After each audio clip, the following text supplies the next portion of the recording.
Mapagpalang araw, kaibigan. Good afternoon. Sa buhay nating ito, tayo po ay sumasaya kapag dumarating po ang sinasabi nilang Kapaskuhan. Na po, halos buong mundo ang nagdiriwang ng Kapaskuhan. Makikita nyo po yan sa pamamagitan ng social media.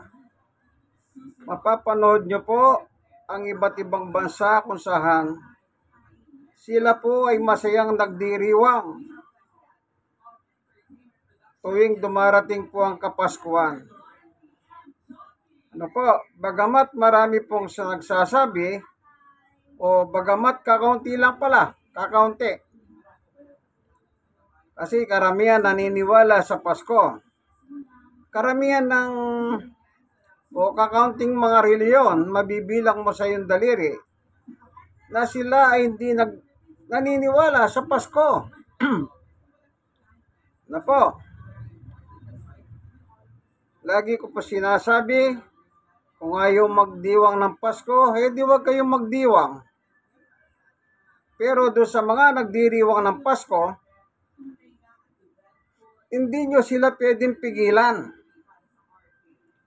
kung sila man mo ay nagdiriwang ng Pasko. Ngayon, ang pinakadiwa ng Pasko po ay ang diwa ng pagbibigay. Diwa ng pagbibigay, ang mensahe ng Pasko.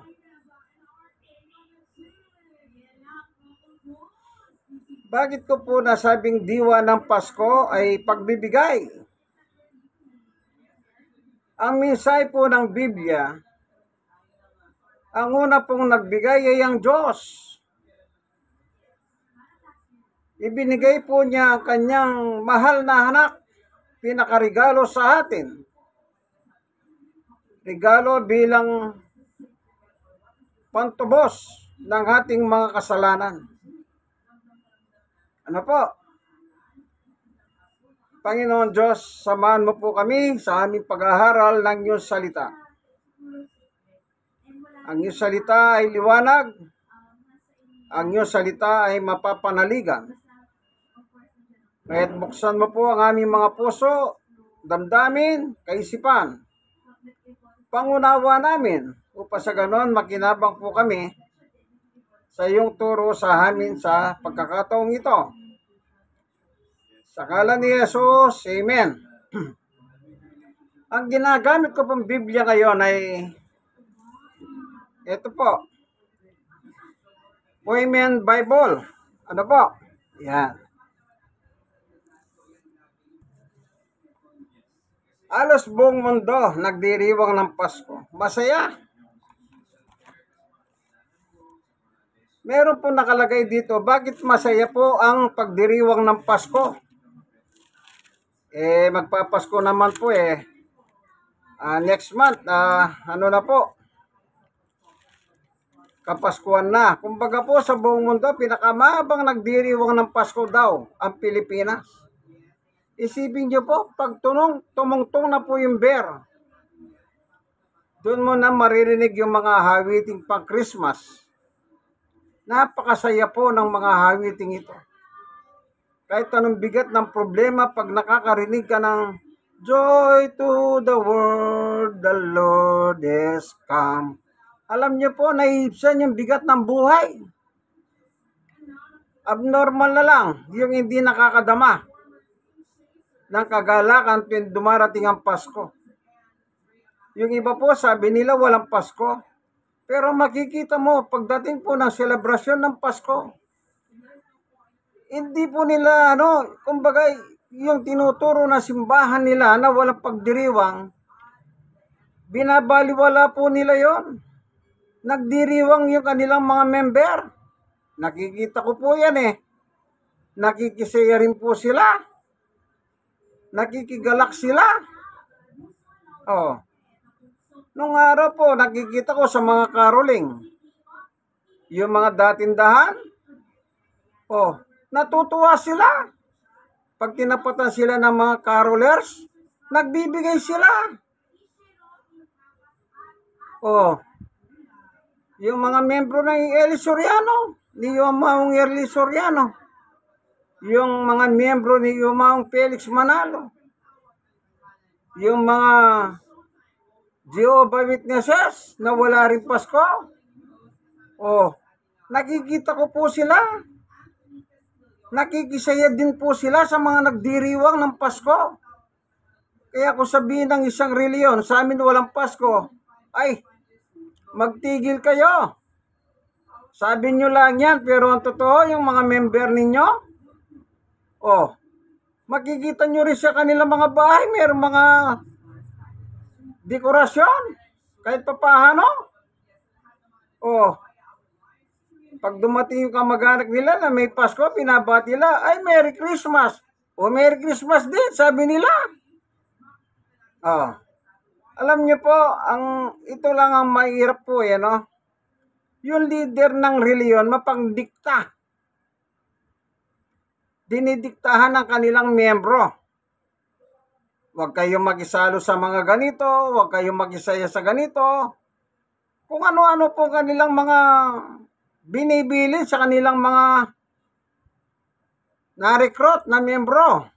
Sige, na-recruit na lang para silang recruiter. Pero ang totoo po, saksi ako, 2 mata eh. May umawit ng mga carolers, yung caroling, nakikisaya po sila, nanonood sila. Tapos sabihin nila, walang Pasko. Isa lang kasi naman ang sinasabi po nila, wala daw December 25 nakalagay sa Biblia eh. Ba't mo titignan yung December 25?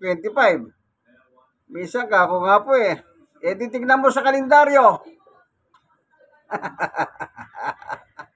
Ano po? Mga pilosopo kasi eh. Nagtrabaho ko, binibigyan po kami ng Christmas bonus. Bagamat yun ay batas. Kahit anong reliyon mo, karapat dapat ka doon kasi bonus yun eh.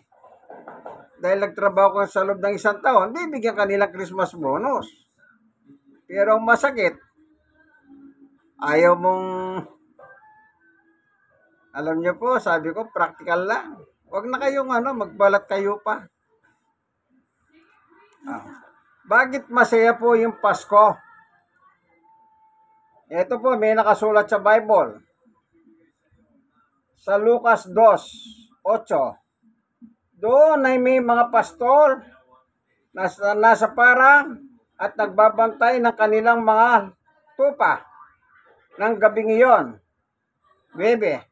At tumayo sa may harapan nila ang isang anghel ng Panginoon at nagliwanag sa kapaligiran nila ang kalwalatian ng Panginoon.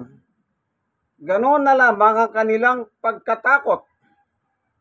Ngunit sinabi sa kanila ng anghel, huwag kayong matakot, ako'y may dalang magandang balita para sa inyo na magdudulot ng malaking kagalakan sa lahat ng tao. 11. Isinilang sa inyo ngayon sa bayan ni David ang taga-pagligtas, ang Kristong Panginoon. 12. Ito ang inyong palatandaan, matatagpuan ninyo ang isang sanggol na nababalot ng lampin at nakaiga sa sabsaban. 13. Biglang lumitaw kasama ng anghel ang isang malaking hukbo ng mga anghel sa kalangitan. Sila'y nagpupuri sa Diyos at umaawit. 14. Papuri sa Diyos sa katayasan at sa lupa'y kapayapahan sa mga taong kinalulugdan niya. 15. Nang makahalis na ang mga anghel, nagbalik sa langit, ang mga pastol ay nag-usap-usap. Tayo na sa Bethlehem, tignan natin ang pangyayaring ito na ibinalita sa atin ng Panginoon. Kita nyo po, anong tawag nila? Ang nagbalita Panginoon. Pero sino po nakita ng mga pastol? Anghel. Ano po? O, ano sabi rito? At tumayo sa harapan nila ang isang anghel ng Panginoon. Yan. Anghel ng Panginoon. Buti pa itong mga pastol, matalino eh. Ano po? Anghel ng Panginoon ang nakita nila. Pero ano sabi nila?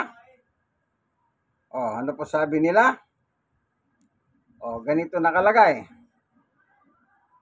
Sa 15, nang makaalis na ang mga anghel, nagbalik sa langit. Taga saan daw po yung anghel? Angel? Taga langit. Ibig sabihin po, bumaba yung anghel sa langit. Bumababa pala yung mga anghel sa langit, sa lupa.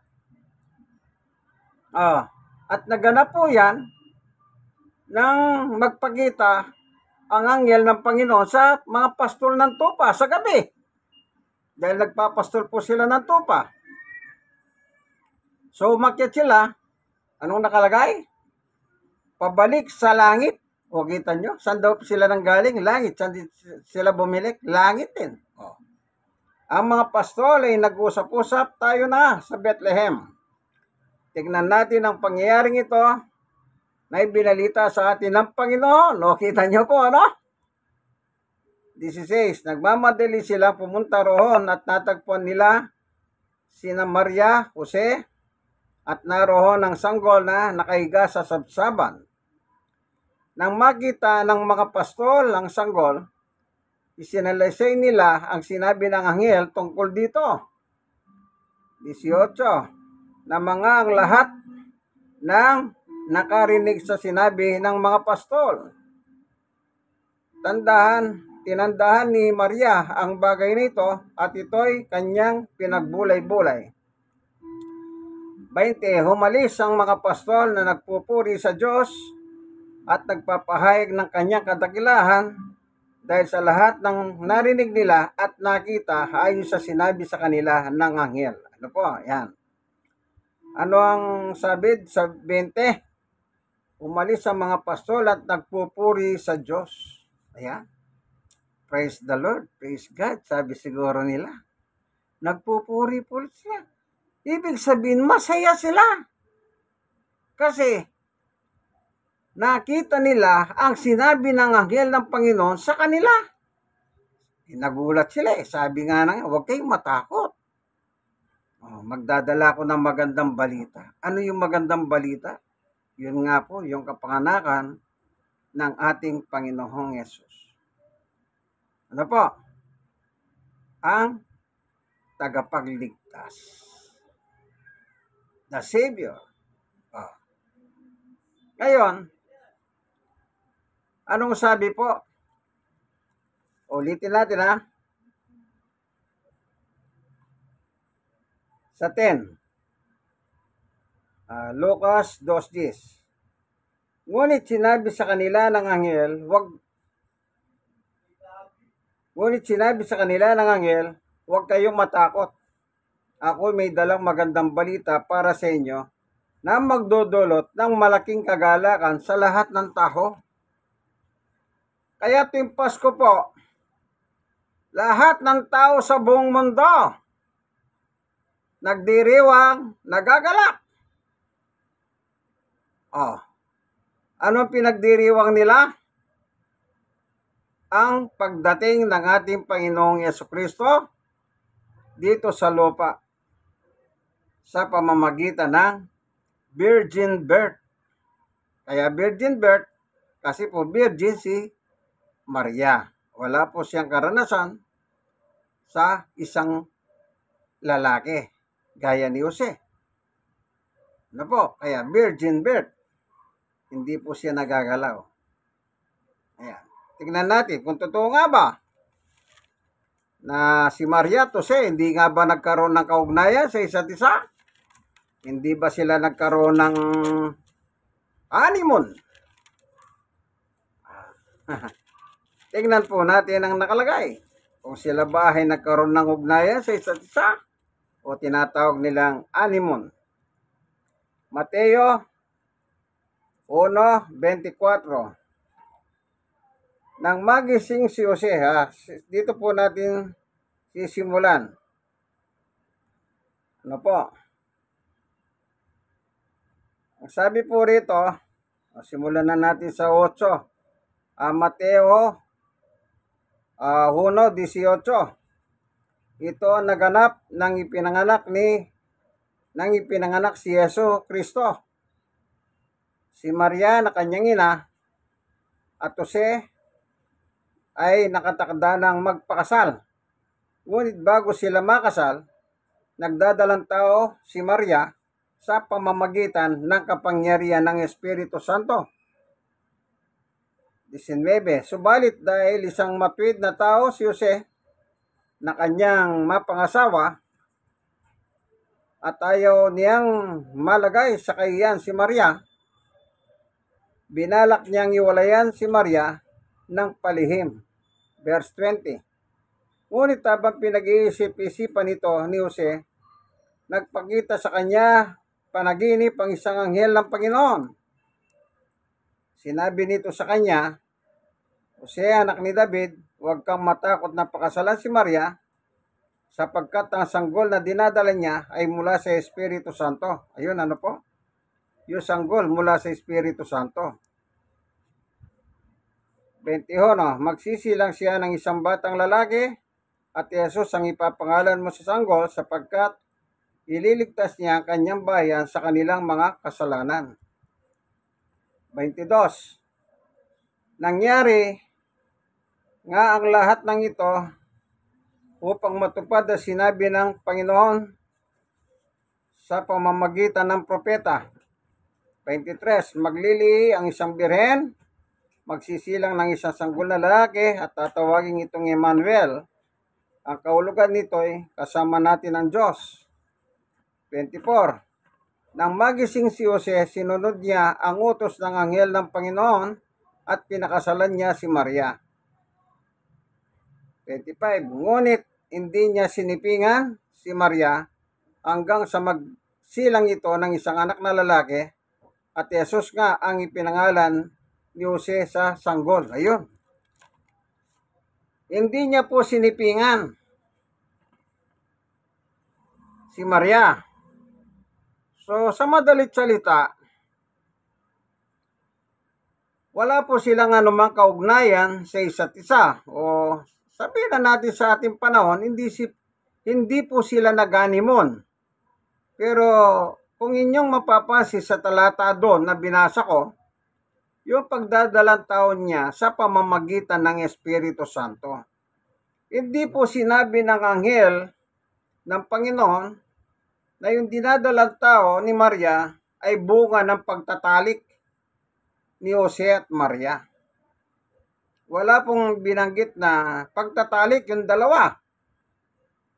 Kaya kung sasabihin mo si Jesus ay may tao siya na gagaya natin, ay malayo-malayo sa katotohanan yan. Kasi hindi po sila nagtalik. Tingnan nga natin si Adan at Eva.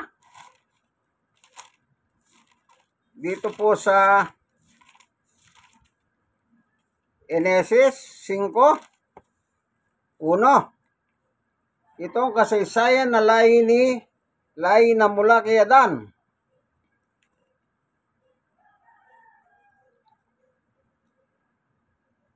Nang likhain ng Diyos ang tao, ginawa niya ito ayon sa kanyang larawan. 2. Sila'y nilikha niya na lalaki at babae. At matapos pagpalain, sila'y tinawag na sangkatauhan. Anong tawag doon sa dalawa, Adan at Eva? Sangkatauhan. 3. Si Adan ay 130 taon nang maging anak niya si Seth na kanyang kalarawan.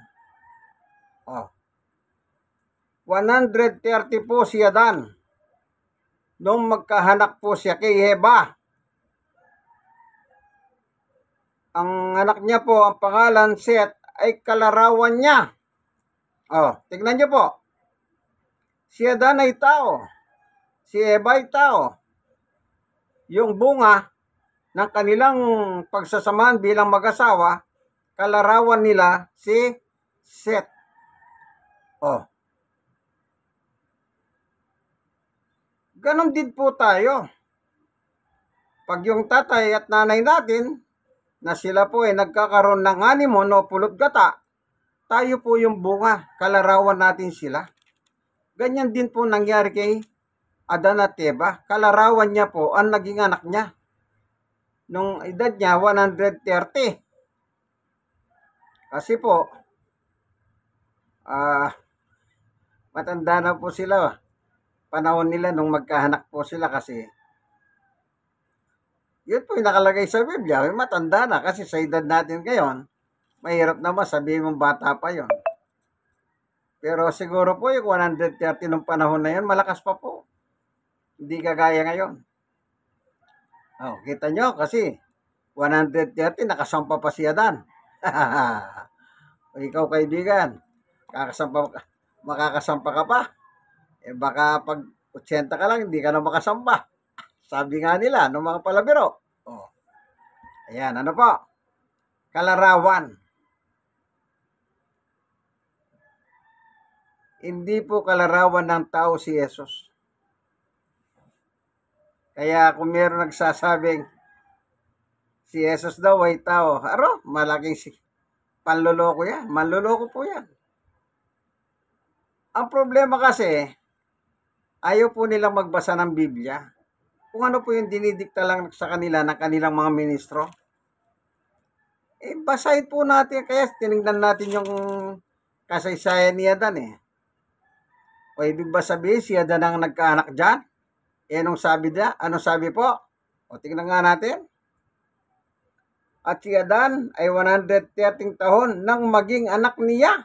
O, ibig ba sabihin si Adan ang nanganak? Hindi po. Hindi ba pag nag-uusap yung lalaki at babae, ano sinasabi ng babae sa lalaki? Ang tigas ng ulo ng anak mo. Kita niyo po? Hindi po sinasabi ng babae, anak ko.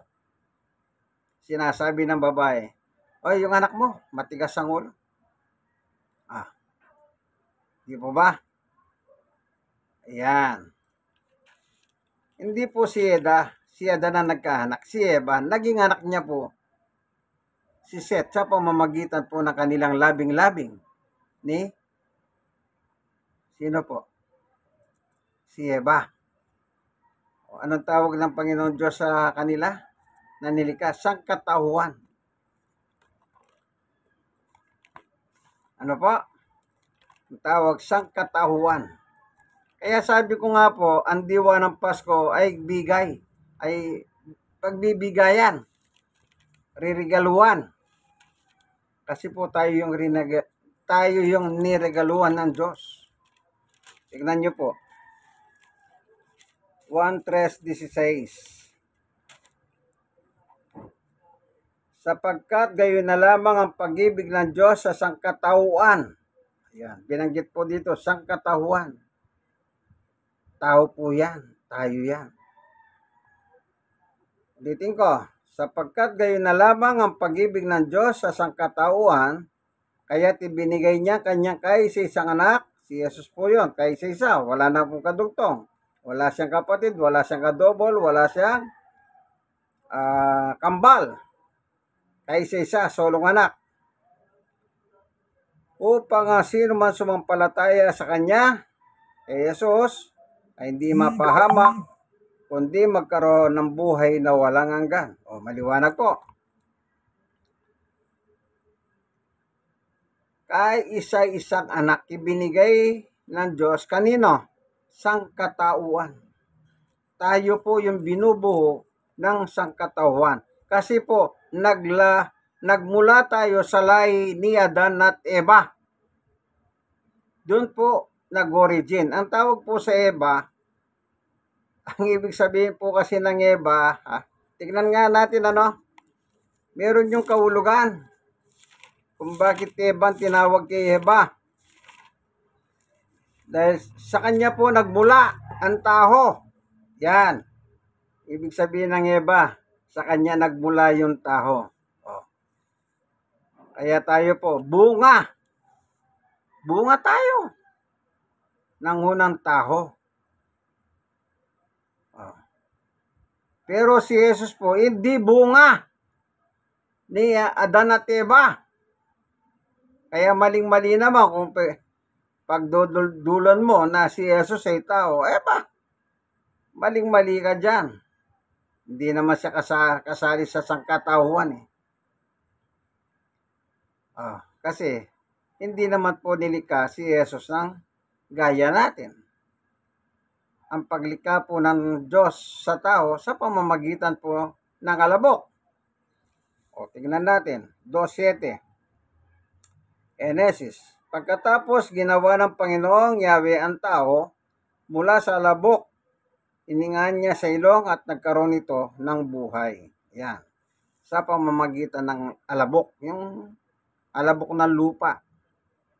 Minolde, mukhang tao at tiningahan at naging buhay na tao. Kaya tayo po, pag namamatay tayo, bumabalik po tayo sa pinagmulan natin sa lupa. Yan din na sinabi ng Diyos kay Adan noong araw. Nasabi niya, tignan lang po natin anong sabi niya kay Adan? Ito po.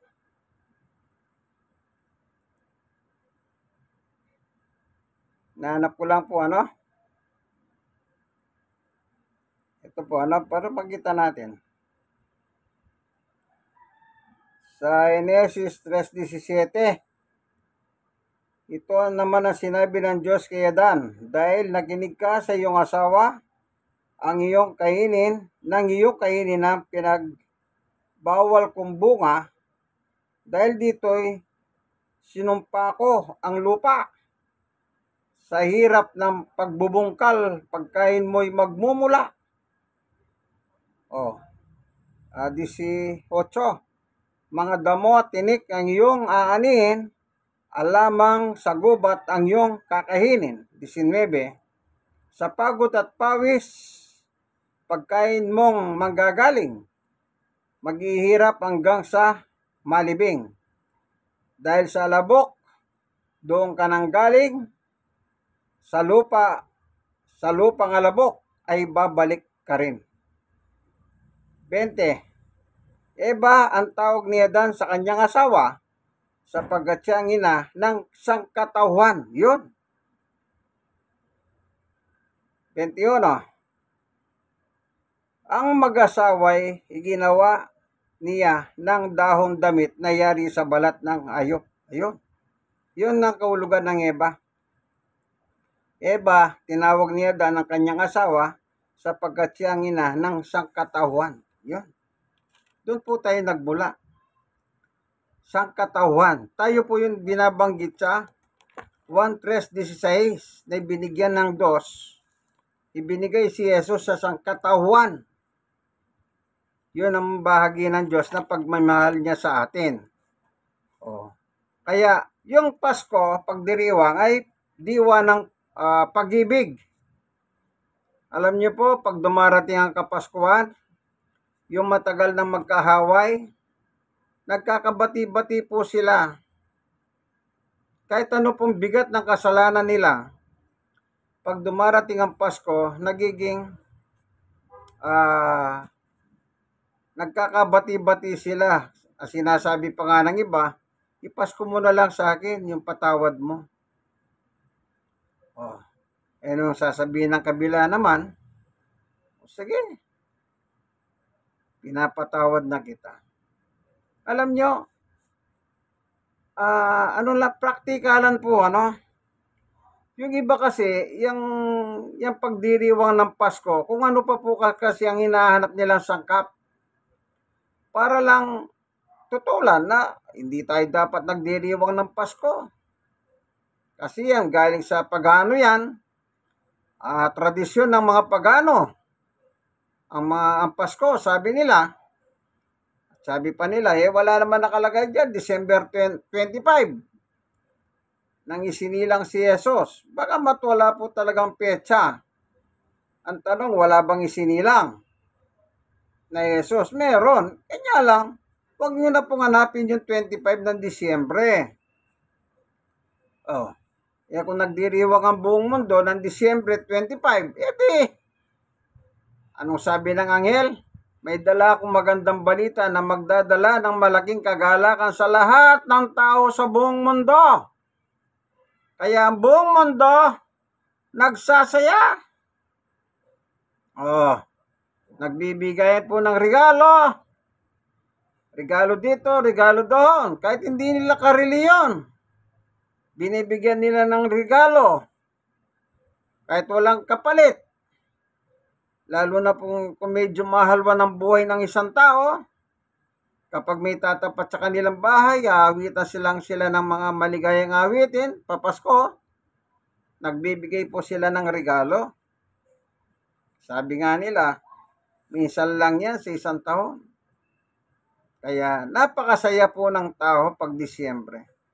Nakita ko po yan. Ang hirap ng buhay, totoo yan. Wala naman pong nun nga po magahan ang buhay nun habang tumatanda tayo. Nagbabago po ang panahon, nagiging mahirap. Pero alam niyo po, kapag nabibigyan po kayo ng benepisyo sa diwa ng Pasko, masaya kayo. Isipin mo, bibigyan ka ng boss mong Christmas bonus. Di ba masaya ka? No. Bibigyan ka niyang regalo. Di ba masaya ka? Kaya sabi ko nga po, nakikita ko na po yung katotohanan. Kunwari, wala daw silang Pasko. Pero, nakita mo sila, nakikipamasko din sila. Halimbawa, may mga lugar na ang piyesta nila, Pasko rin. Nakatapat sa Pasko. Napakasaya ng ganito pong tanawin. Piyesta na, Pasko pa. Kumbaga, double celebration. Pagkatapos, yung kamag-anak mo, doon po sa mga nagsasabing walang Pasko, wala din piyesta yan.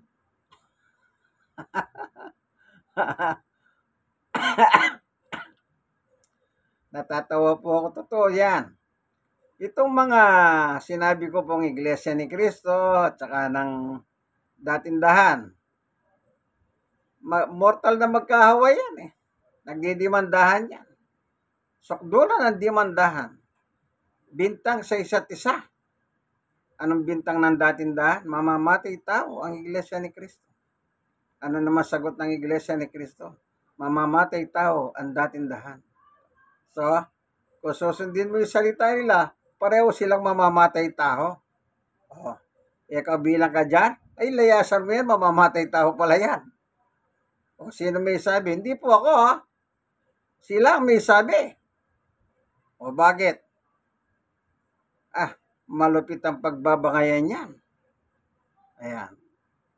Lalo na po yung yung mga nung araw na nagalsa po yung kapatid ni yung apo ni Yuma Felix Manalo, yung Angel Manalo. Nagkaroon ng parang bombang sumabog sa Iglesia ni Cristo. Di po ba? Yung mga ibang ministro, napapanood nyo sa YouTube. Tingnan, hanggang ngayon, nandun, napapanood ko Kaya, napakahirap pong tutulan. Pag sinasabi ko yun, sabi ko, sige, tingnan nyo sa YouTube kung di totoo. Yung isang ministro, anong sabi niya? Kinidnap kami. Kita nyo po, kidnapper pa pala. Ano pa sabi nung isa?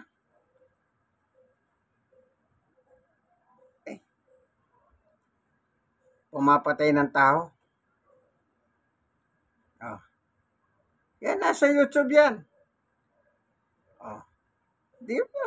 Sabi, kala nila yung sinasabi ko, hindi ko napanood sa YouTube. Napapanood po yan. Kaya, itong dalawang ito po, hindi naman po ako naninira. Manood kayo sa YouTube. Panoorin yung pareho yan. Tsagayin nyo lang. Pag hindi kayo magulantang. Pareho pong walang Pasko yan, pareho walang piyesta. Kaya sinasabi ko po, may mga lugar na Pasko na piyesta pa. Ang natatandaan ko po yung sa Bangar, Ilocos. Ilocos Sur. Bangar. Ang piyesta, December 25. Pasko, December 20. Kaya napakasaya po ron. Nadadahanan ko lang po yun nung bumibiyay po ako bandar yan. Yung Bangar. Oh. Halimbawa, yung kamag-anak mo, nasa abroad. Siyempre, uuwi yan. Oh. Kahit anong reliyon yan, uuwi yan. Bakit? Celebration ng Pasko, piyesta pa. Kung nagkataon ng birthday mo, 25 pa, edi triple celebration. Birthday mo pa.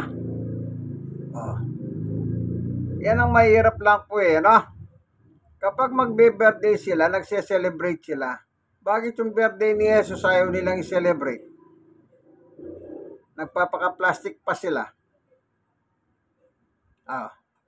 Tignan nyo po sa dictionary kung ano po ang kahulugan ng Webster Dictionary, kung anong kahulugan ng Pasko. Christ's birth. Hindi ko naman sinabi maniwala kayo kay Webster, pero pag nag-aaral kayo, di ba gumagamit kayo ng Webster Dictionary para maghanap ng true meaning ng bawat word? O bakit yung Christmas is Christ's birth, ayaw nyong maniwala? Pero gumagamit kayo ng Webster pag nag-aaral kayo. Webster Dictionary po. Kaya wala naman pong problema Sabi ng anghel, magdadala ako ng magandang balita, magdudulot ng malaking kagalakan sa lahat ng tao. Yung mga anghel nga po, tuwa-tuwa sila. Nang napatunayan nila, yung sinabi ng anghel ng Panginoon. Na makikita ninyo ang sanggol sa sabsabon. Nakasama yung kanyang magulang. Pero tandaan nyo po hindi po anak ni Jose si Jesus kasi wala pong nangyaring anumang pagtatalik sa pagitan nilang dalawa. Kaya hindi siya bunga na similya ni Jose at similya ni Maria. Ano po? Anong sabi ng anghel? Magdadalang tao sa pamamagitan ng Espiritu Santo. Pag sinabi mong tao yang si Jesus, di lalabas yung Espiritu Santo tao. Naloko na. Wala namang anyo yung Espiritu Walang laman at dugo. Walang anyo. Di mo nakikita. Diyan pa lang, hindi niya alam paano nyo lulusutan yan. Ay yung mga nagsasabing si Jesus ay tao. Maliwanag sabi ng anghel ng Panginoon nagdadalang tao sa pamamagitan ng Espiritu Santo. Huwag mo sabihin naman yung Espiritu Santo at saka si Maria nagkalabing-labing. Wala namang ganyanan. Lalong malayo sa katotohanan yun. Yung nga lang sabihin mong tao si Jesus, malayo na sa katotohanan yan Wala naman kayong ebidensya. Kaya kung ano po yung nakasulat, paniwalaan na lang natin. Magipagkaisa po tayo sa selebrasyon ng Pasko. Kung meron kang natatabing konti, magregalo ka. Kung wala, di wag. Ganun po talaga. Mahirap naman. Tumatanggap ka ng regalo dahil Christmas. Tapos sinasabi mo, walang Pasko. Masyado naman pong yan. Masyado naman ang pagbabalat kayo mo niyan. Sabi nga ni Anthony Castell balat kayo pala ang buhay ko. Yun. Ewan ko po kung tama yung lyrics na. Napapakanta tuloy ako. Ayan kaibigan. Ano daw po ang Pasko? Nagbibigay ng kagalakan sa tao. Nasaksihan ko po yan. Kahit anong bigat ng buhay ng tao, pag magpapasko, napakasaya talaga ng tao. Ultimo mga pulobe, nagsasaya. Yung mga kapuspalad, may hirap pa sa daga, nagsasaya. Kayong mga walang Pasko, nagsasaya rin naman kayo eh. Kunwari lang kayo eh. Huwag na kayo magkunwari. Ba't di nyo tanggapin ng katotohanan na talagang kagalakan ng dulot ng Pasko, ng pagdiriwang ng kapanganakan ni Jesus. Huwag nyo na pong hanapin yung December 25 sa Biblia. Hanapin nyo sa kalendaryo. Ang dami.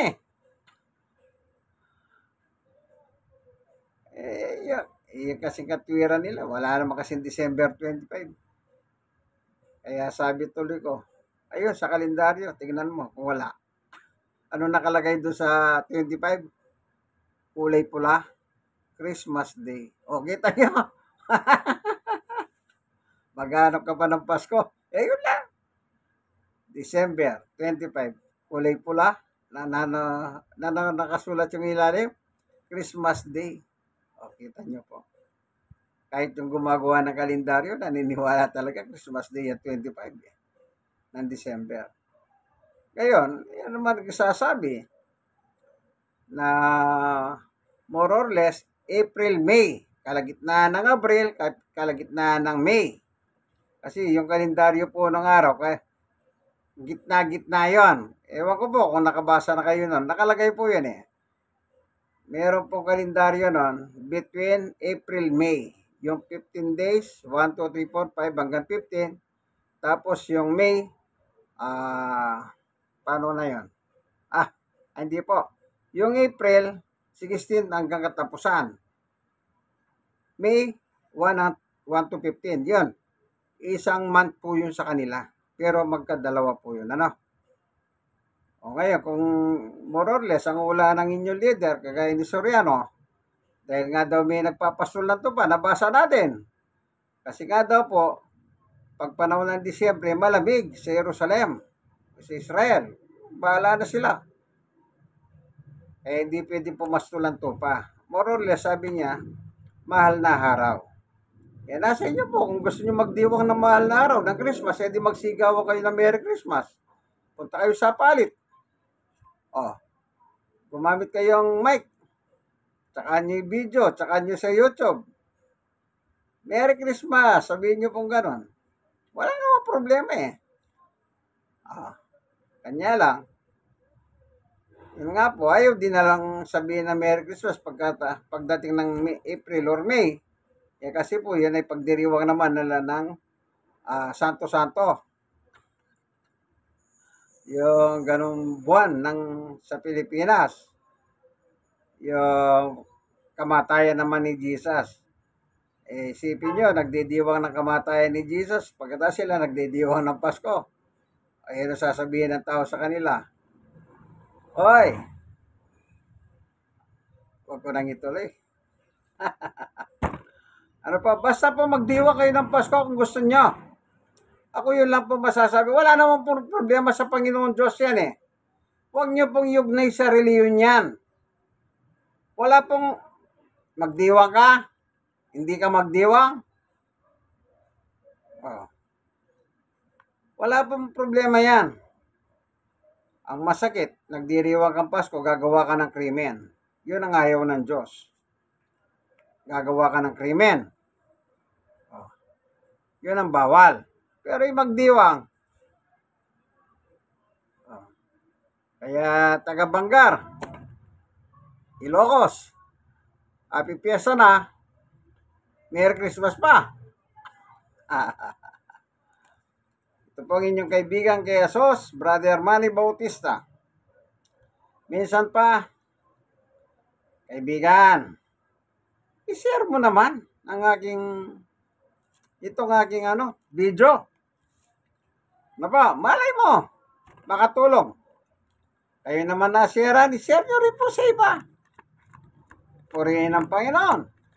Share lang po. Yan, nakangiti ako, hindi po Ako maasim ang mukha. Ayan. Kaya lagi niyo pong tatandaan, kaibigan, tayo po bilang mga tao, ang pagdiriwang ng Pasko, napakaganda po yan. Diyan po nagkakabigay ng nagbabati-bati yung magkakahaway. Di ko walang Pasko, di yung away, hindi na wala ng bating nangyari. Kaya kayong mga walang Pasko, matumigil naman kayo sa inyong nagkikipamasko naman kayo. Sabi nga ng iba, alalakas lumamon. Wala daw Pasko, pero kung lumamon pa, ang lalakas pagtapos kumain, gusto pa nila, meron pa take out. Totoo naman yan, kultura ng Pilipino po yan. Yung take out, hindi po nawawala yan, kahit anong okasyon. Kaya tandaan nyo po, Merry Christmas po sa inyong lahat. Kahit hindi kayo nagdiriwa ng Pasko, Merry Christmas din po sa inyo.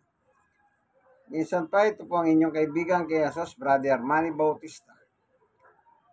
Nasa programa po tayo ang tunay na pagbubunyag ng katotohanan o salita ng Diyos ayon sa Biblia. Dito na lamang po ang aking munting video. God bless us all. Amen.